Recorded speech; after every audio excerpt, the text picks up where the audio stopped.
The Victoria and Albert Museum in London is playing host to an extraordinary exhibition of Indian design and craftsmanship. The Maharaja's show features paintings, textiles, jewellery and more from both Indian and Western artisans. It places these artefacts in a historical timeline which shows the development of Indian culture over 200 years. The exhibition, of course, is called Maharaja, which is a very evocative term. The idea is to explore the world of the Maharajas, of Indian kings, and what kind of social, political and economic situations created them, to explore the fact that they were not just one person to be known by one identity, but that they were very different people. One of the key themes of the exhibition is to explore their role in creating India's rich cultural heritage and in preserving it.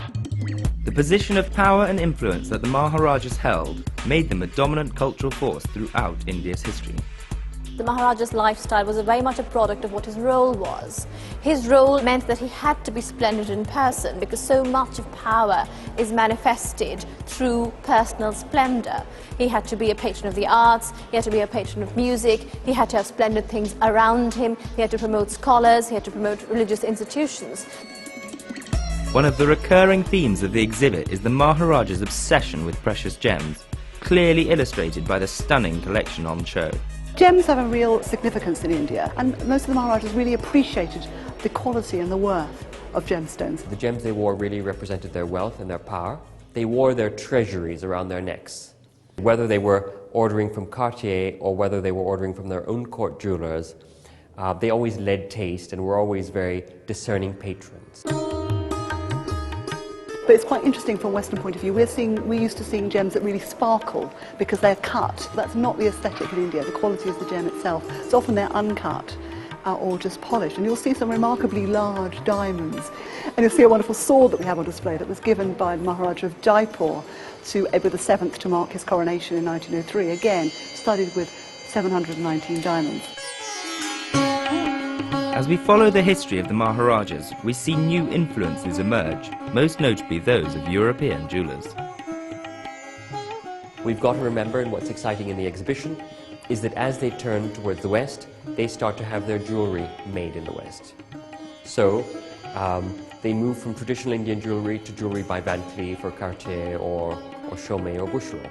Perhaps the most famous commission is that for Bhupendra Singh of Patiala, who in 1925 arrived in Paris with great crate loads of gems. He gave half of them to Boucheron and half of them to Cartier. Jacques Cartier makes a number of pieces of spectacular jewellery, unsurpassed in scale really, for the Maharaja of Patiala based on gems provided by the Maharaja.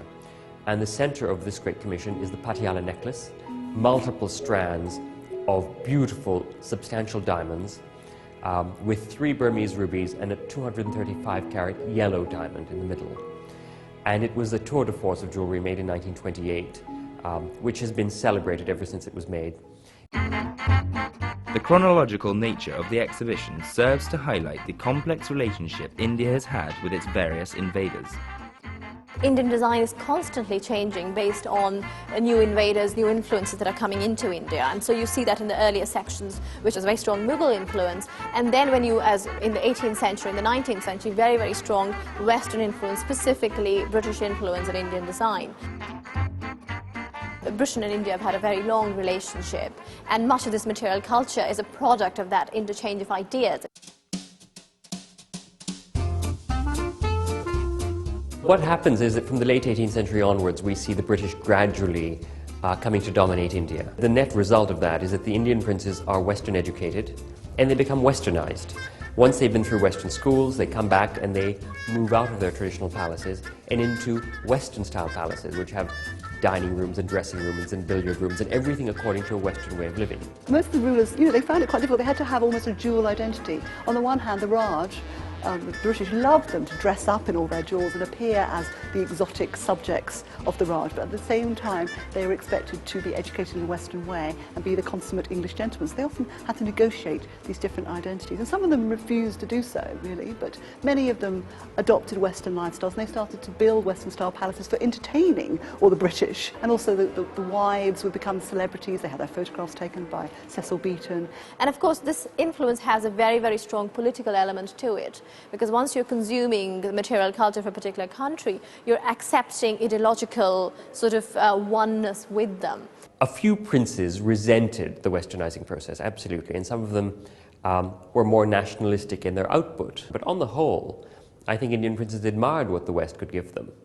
And many of them loved coming to the West, and all of that offered, all that Europe had to offer that India couldn't give them, they really appreciated.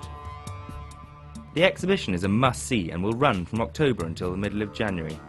It seems that everybody knows what a Maharaja is, and we're hoping that they come in because that is a wonderfully evocative image, certainly. And when they leave, they realize that there were individuals, some of whom did splendid work for their people, and then they become real people.